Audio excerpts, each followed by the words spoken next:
आज की वीडियो में हम लोग देखेंगे त्रिभुजों का क्षेत्रफल कैसे निकाला जाता है, यानी त्रिभुज कितने प्रकार के होते हैं, उनका क्षेत्रफल कैसे निकाला जाता है, एक एक करके देखते हैं। पहला सवाल लिखा है, विषमबाहु त्रिभुज की भुजाएं क्रमशः 5 सेंटीमीटर, 4 सेंटीमीटर और 3 सेंटीमीटर दी गई हैं। त्रिभुज का क्षेत्रफल कितना होगा? तो सबसे पहले जब विषमबाहु त्रिभुज हो, विषमबाहु मतलब जिसकी तीनों भुजाएं आपस में बराबर न, जैसे लिखा है 3 सेंटीमीटर, 4 सेंटीमीटर और 5 सेंटीमीटर, तो देखने से पता चल जा रहा है कि हमारा त्रिभुज विषमबाहु त्रिभुज है।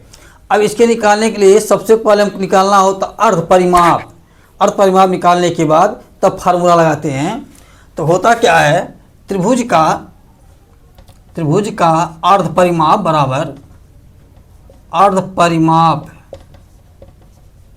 बराबर होता है a प्लस बी प्लस सी।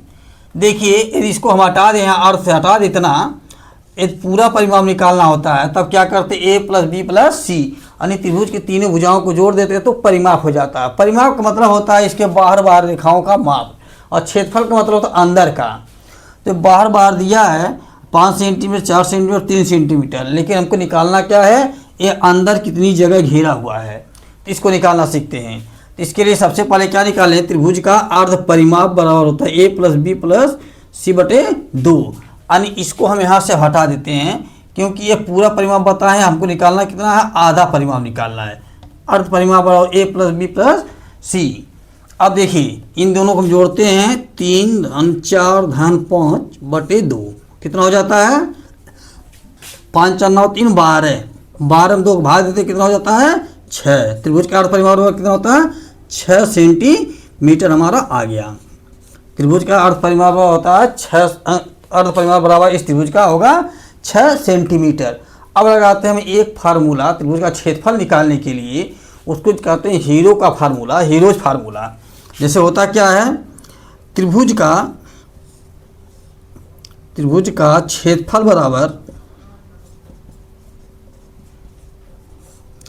क्षेत्रफल बराबर अंडर रूट यस, फिर यस माइनस ए, फिर यस माइनस बी और फिर यस माइनस सी।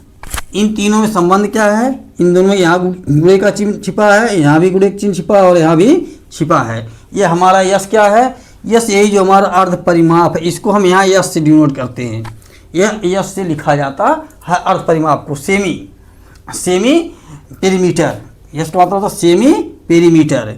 अब देखिए इस 6 आया ना, तो अंडर रूट के हम 6 लिख दिए, फिर 6 माइनस कितना दिया है, एक बार 3 4 5 घटाएंगे, बारी बारी से सभी को घटाना होता है। 6 माइनस 4, फिर 6 माइनस 3 और फिर 6 माइनस कितना होता है 5।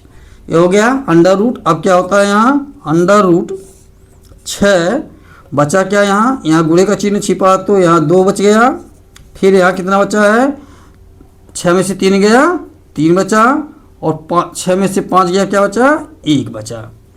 अब कितना हो जाएगा, यहाँ इसको हम कर देते हैं अंडर रूट हो जाएगा हमारा 36, गुणा करके देखिए कितना, 6 दूना 12 12 3 36, 36 का है 36। अब इसका जो है क्षेत्रफल कितना होगा, यदि 36 का वर्गमूल लेंगे आ जाएगा हमारा, 36 का वर्गमूल हो जाए है 6 सेंटीमीटर, 6 सेंटीमीटर। लेकिन हम जो क्षेत्रफल निकालेंगे तो यहाँ हम स्क्वायर लिखेंगे, 6 सेंटीमीटर इसको लिखिए इस तरह से या चाहे इस तरह से लिखिए। आंसर यहाँ लिखेंगे लाइन बना करके अलग, 6 सेंटीमीटर।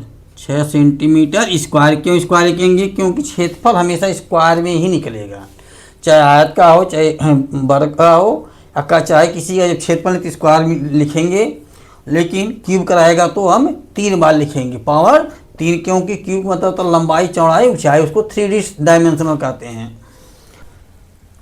देखिए एक दूसरा क्वेश्चन लिखा है, विषमबाहु त्रिभुज की भुजाएं क्रमशः 8 सेंटीमीटर, 4 सेंटीमीटर, 3 सेंटीमीटर दी गई हैं, त्रिभुज का क्षेत्रफल कितना होगा। चाहे विषमबाहु पूछे चाहे खाली त्रिभुज की पूछे, यदि इतना हटा दिया जाए यहाँ से कि कितना होगा, त्रिभुज की भुजाएं क्रमशः 8 सेंटीमीटर, 4 सेंटीमीटर और 3 सेंटीमीटर दी गए, त्रिभुज का क्षेत्रफल कितना होगा। पहली बात यह जान लीजिए त्रिभुज का क्षेत्रफल या त्रिभुज तभी बनेगा जब त्रिभुज बनेगा तभी उसका क्षेत्रफल निकलेगा, लेकिन यहाँ त्रिभुज बनना ही मुमकिन नहीं है। क्यों? क्योंकि देखते हैं 4 3 को जोड़ते हैं कितना होता है, 4 + 3 कितना होता है 7, और बड़ी भुजा कितना दे रखा है 8। त्रिभुज बनाने का नियम होता है कि दी गई छोटी भुजाओं का योग बड़ी भुजा से बड़ा होना चाहिए, तब तो त्रिभुज बनेगा, नहीं तो त्रिभुज नहीं बनेगा। तो यहाँ देखिए छोटी भुजाओं का योग जो है 7 आ रहा है, बड़ी भुजा कितना दिया है 8, तो ये त्रिभुज बनेगा ही नहीं। और जब बनेगा नहीं तो इसका क्षेत्रफल कहाँ से आएगा, इसको हम यहीं से समाप्त करते हैं। अगला क्वेश्चन देखते हैं कि समद्विबाहु त्रिभुज का निकालना। समकोण समद्विबाहु त्रिभुज का कर्ण 5 सेंटीमीटर है, त्रिभुज का क्षेत्रफल कितना होगा। अब देखिए कर्ण दिया, कर्ण का मतलब होता है जैसे मान लीजिए समकोण लिखा हुआ है तो हम क्या बनाएंगे, एक समकोण त्रिभुज बना लेंगे। ऐसे समकोण बन गया, चूंकि यह जो है लाइन होती है 90 अंश की डिग्री होती है यहाँ कोण, इसलिए तब यह जो है समकोण बनेगा। अब इसको यहाँ से मिलाते हैं, ये हमारी रेखा क्या बन गई, यही हमारी रेखा कहलाती है कर्ण। यही क्या कहलाती है, कर्ण। ये हमारा आधार हो गया और हमारा लंब है। तो कर्ण की लंबाई कितना दे रखा है 5, इन दोनों को निकालना है। तब क्या करेंगे, क्योंकि कर्ण के बराबर होता है क्या, दोनों भुजाओं का योग। कर्ण की जब लंबाई निकालते हैं दोनों भुजाओं का योग निकालते हैं, उसके बाद वर्ग निकाल लेते हैं, वर्गमूल तो आ जाता है। ठीक उसी तरह से लिखेंगे समकोण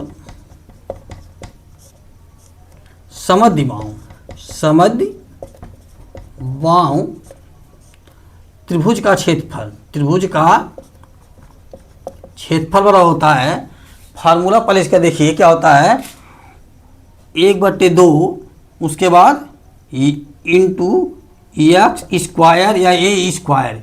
ये क्या होता है, ये हमारी साइड होती है, और 1/2 रहता है आधा करने के लिए, ये हमारी साइड दी रहती है। अब देखिए यहाँ क्या होता है, समकोण समद्विबाहु त्रिभुज का क्षेत्रफल होता है 1/2 गुणे एक्स स्क्वायर या ए स्क्वायर, यानी साइड स्क्वायर निकालना होता। तो हम क्या करेंगे, 1/2 लिखेंगे इंटू क्या लिखेंगे, 5 का स्क्वायर करेंगे 2 बार तो कितना होता है 5 स्क्वायर, ये हो गया।